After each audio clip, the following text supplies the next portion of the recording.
नैवेद्याचं जेवण म्हटलं ना की कुठून सुरुवात करावा असा नेहमी प्रश्न पडतो. पण माझ्या बाबतीत उलटं आहे. नैवेद्याचं जेवण म्हटलं ना की मी काय करू आणि काय नको असं मला होत असतं. सर्वात आधी आजच्या जेवणाची सुरुवात करायच्या आधी बेसिक गोष्टी करायच्यात, म्हणजे आपल्याला कुकर लावून घ्यायचं. तर त्याच्यासाठी मी ते आज आपण काळ्या वाटाण्याची उसळ करणार आहोत. तर ती काळे वाटाणे भिजत घालून ठेवलेले मी, ते आणि वरण करायचं आपल्याला. तर त्याच्यासाठी कुकर लावून घेणार आहे. आणि भात मग आपण नंतर लावला तरी चालेल, कारण मग भात थंड पण होतो. तर त्याच्या आधी सर्वात आधी हे करून घेतलं. आणि आजच्या एका नवीन ब्लॉगमध्ये तुमच्या सगळ्यांचं खूप मनापासून स्वागत करते. आजच्या जन्माष्टमीच्या तुम्हाला सगळ्यांना खूप साऱ्या शुभेच्छा. आता आपलं हे काम झाल्यानंतर आपली शिटी होईपर्यंत आपल्याकडे 10 मिनटं मिळतात.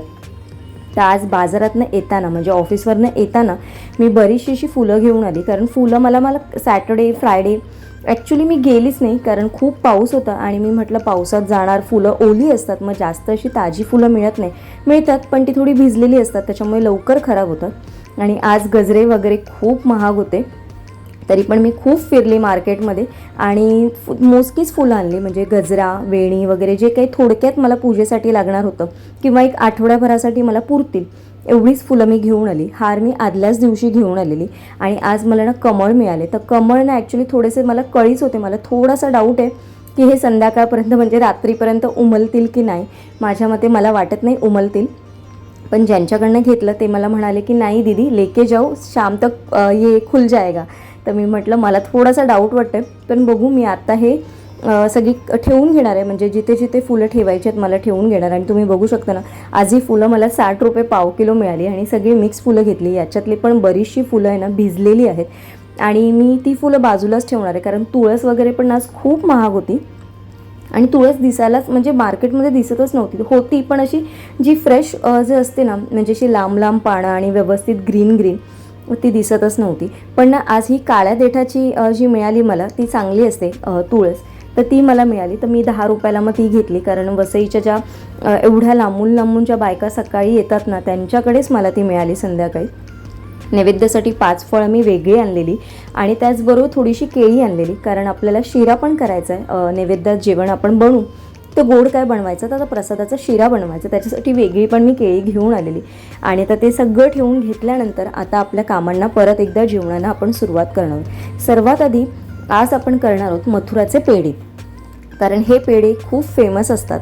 तर इथे ना भाजी बघा, शेवग्याची भाजी आणलेली मी. आणि कशी साफ करायची तर याला खूप इझी आहे. फक्त असं खेचून ही पानं वेगवेगळी करायची असतात. बरेच जण ही भाजी चिरून देखील घेतात, पण मी चिरून घेत नाही. मी ही जेवढी छोटी छोटीच पानं असतात त्याच्यामध्ये आपण काय चिरणार, त्याच्यामुळे मग मी ती अशी सोलून घेते. आणि त्याचा जो बारीक बारीक जे देठ असतात ना, ते सगळे आपण वेगळे करून घ्यायचे, नाही तर भाजी खूप कडू लागते. आणि अगदी पानं जेव्हा जून असतात ना, तेव्हा तर थोडीशी आडूक लागते भाजी. तर त्याच्यापेक्षा थोडी कोवळी जर घेतली ना, ते चवीला थोडी चांगली लागते. आणि ह्या भाजीमध्ये थोडंसं कांदा आणि खोबरं जास्त असेल ना, तेव्हा ह्याची टेस्ट अजून सुंदर अशी येते. तर बघा, पेढे करण्यासाठी मी इथे 100 ग्रॅम मिल्क पावडर घेतलेली आहे. आणि ही मिल्क पावडर ना आपल्याला छान खरपूस रंगावर थोड्याशा तुपामध्ये, म्हणजे 1 चमचा तुपामध्ये आपल्याला भाजून घ्यायचे. आणि एक मात्र तुम्हाला करायचं आहे की हे कंटिन्यू तुम्हाला हलवत राहावं लागतं. जरी आपण नॉनस्टिक पॅन जरी वापरत असलो ना, तरी खूप अगदी म्हणजे नॉनस्टॉप तुम्हाला हे हलवत राहायला लागेल. आणि तुम्ही बघू शकता इथे कलर अगदी चेंज झालेला आहे. आणि तुम्हाला जेवढा डार्क हवा आहे तेवढा तुम्ही डार्क करा, पण एवढा डार्क कलर खूप सफिशियंट आहे. आणि आता याच्यामध्ये थोडंसं दूध टाकलं आहे आणि हे सगळं मिक्स करून घ्यायचं. आणि दूध टाकल्यानंतर अगदी खूप जास्त याला परत तुम्हाला गरम करायचं नाही आहे. अगदी 1-2-3 मिनटं तुम्ही गरम करा आणि हे उतरून घ्या. आणि हे पूर्णपणे आपल्याला थंड करून घ्यायचं आहे. आणि दुसऱ्या साईडला याच्यामध्ये आपण जेव्हा हे थंड करू ना, तेव्हा याच्यामध्ये आपल्याला, तुमच्याकडे पिठी साखर असेल तर पिठी साखर टाका, किंवा जी थोडीशी जाडसर अशी जी आपली साखर येते, तुम्ही मिक्सरला वापरली तरी चालेल लावून. मी पण मिक्सरला वापरूनच मी केलं आहे. मी काही त्याचा जो भुरा वगैरे करतात किंवा अगदी फाईन पावडर असतात तशी मी नाही केलेली. माझ्याकडे जी साखर होती मी थोडीशी याच्यामध्ये लावली मिक्सरला आणि मग ती वापरली. याच्यामध्ये फक्त ती मिक्स करून घ्यायची. अगदी खूप जास्त असं दाबून दाबून त्याला नाही मिक्स करायचं. अगदी तुम्ही हलक्या हाताने मिक्स करा. साखर जशी वितळत जाणार ना, तसं आपसूक त्याला एक ओलावा निर्माण होतो. आणि इथे बघू शकता तुम्हाला ज्या पाहिजे त्या शेपमध्ये, कारण मथुराचे पेढे हे काही अगदी खूप असे शेपमध्ये नसतात, कसेही असतात. तर लांबट, गोल, थोडेसे अशा पद्धतीने तुम्हाला जसं पाहिजे तसं तुम्ही त्याला डेकोरेट करा.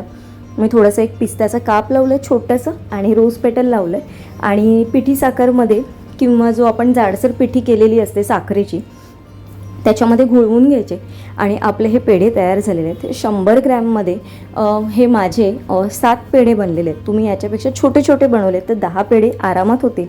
आणि 50 रुपयाला ची मिल्क पावडर आहे, म्हणजे 50 रुपयाला तर आपल्याला काही 7 पेढे मिळणार नाही 100 ग्रॅम. तर हे तुम्ही एकदा नक्की ट्राय करून बघा.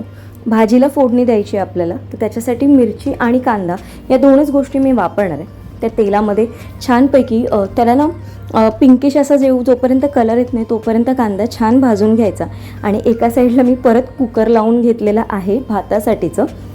डाळीचं तर कुकर आपलं झालेलं आहे, पण एका साईडला मी भाताचं पण कुकर लावून घेतलं. म्हणजे गॅस मी मोकळा ठेवत नाही, एका साईडला इकडे एक करायचं आणि दुसऱ्या साईडला दुसरं करायचं, अशी माझी कामं नेहमी चालू असतात.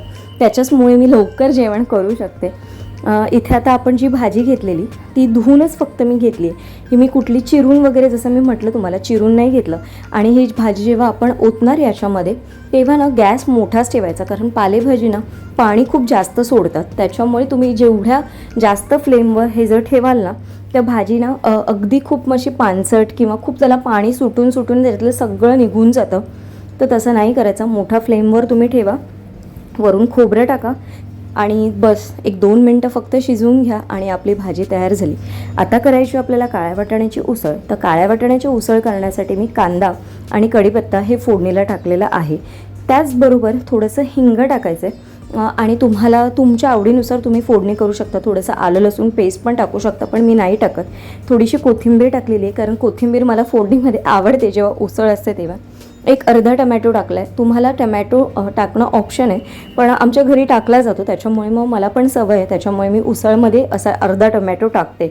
आता याच्यामध्ये आपल्याला हळद आणि घरचा मालवणी मसाला मी टाकलेला आहे. जवळपास 1.5 चमचा मी मालवणी मसाला टाकलेला आहे. आणि याच्यामध्ये आता आपण उकडून घेतलेले काळे वाटाणे टाकायचे आणि थोडंसं 1-2 मिनटं ह्याला वाफ काढून घ्यायची. आणि त्यानंतर मिक्सरला ना मी वाटण बारीक वाटून ठेवलेलं होतं ऑलरेडी.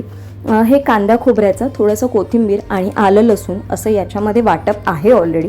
ते वाटप तुम्हाला जशी ग्रेव्ही हवी आहे किंवा उसळ हवी आहे की तुम्हाला सांबारा हवा आहे काळ्या वाटाण्याचं, त्याचा विचार करा आणि त्या पद्धतीने मग याची कन्सिस्टन्सी तुम्ही ठेवा. म्हणजे पातळ हवं आहे तुम्हाला, घट्ट हवं आहे, तर याला ना एक चांगली जोपर्यंत उकळ येत नाही ना तर 10-15 मिनटं छान अशी मस्त उकळ येतं, मग याची टेस्ट अगदी उभरून येते.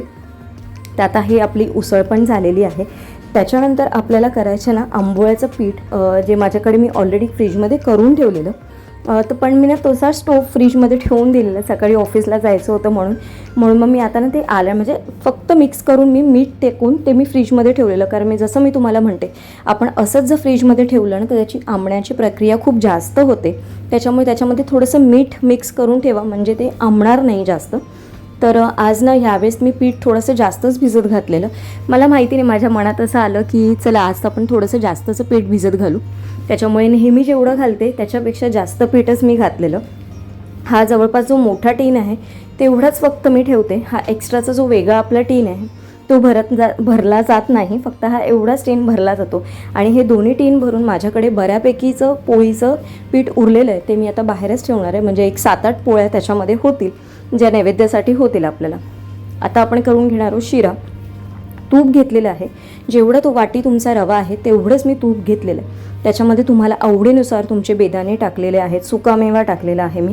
रवा भाजून घेते तुपामध्ये, छान खरपूस रंगावर भाजून घ्यायचा. त्याच्यामध्ये मी एक छोटंसं केळं टाकलेलं आहे, वेलची केळाने प्रसादाचा शिरा खूप अगदी सुंदर होतो.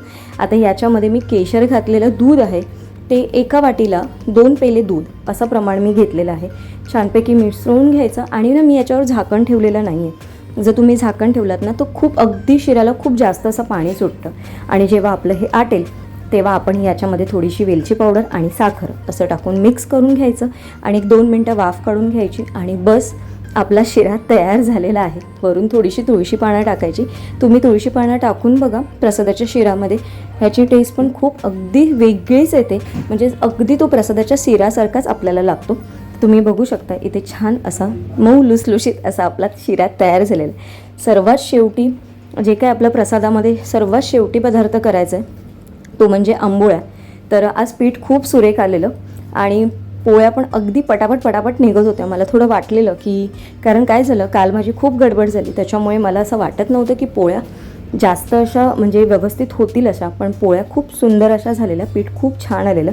आणि तुम्हाला मी आता सगळं जेवण एकदा नीट व्यवस्थित दाखवून घेते. जे जे आपण नैवेद्यासाठी केलेलं आहे ते सगळं मी तुम्हाला आता व्यवस्थित दाखवून घेते. भात, डाळ, वरण आणि बऱ्याचशा गोष्टी होत्या.